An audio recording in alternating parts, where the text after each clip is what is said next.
بسم اللہ الرحمن الرحیم۔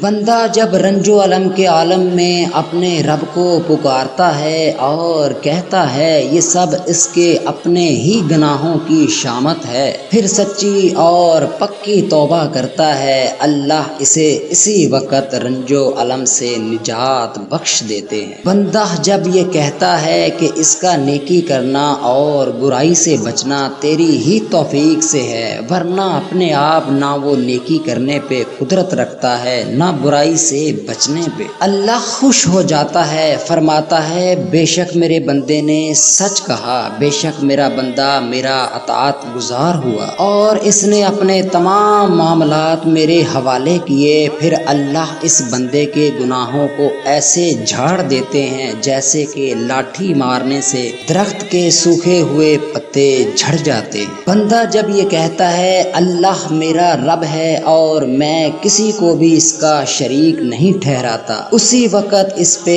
تسکین نازل فرما دیتے ہیں۔ بندہ جب اپنے گناہوں کا اعتراف کرتا ہے اور کہتا ہے کہ میری توبہ تیرے اس بندے کے گناہوں کو کوئی اور بخش نہیں سکتا، اللہ خوش ہو جاتا ہے اور کہتا ہے میرے بندے کو پتا ہے کہ میں اس کا رب ہوں اور یہ بھی پتا ہے کہ میرے سوا کوئی اور اس کے گناہوں کو بخشنے پہ قادر نہیں، اپنی رحیمی کریمی کے صدقے بندے کے گناہ بخش دیتا ہے۔ بندہ جب اپنے اللہ کے حضور میں سجدہ ریز ہوتا ہے، اللہ اس کی حاضری قبول فرماتے ہیں، یہی سجدہ معراج المومنین کی مصداق ہوتا ہے۔ جب تک گناہ کے دروازے بند نہیں ہوتے، نیکی کے دروازے نہیں کھلتے، ان دونوں کی توفیق اللہ ہی کی طرف سے ہوتی ہے۔ آج ذکر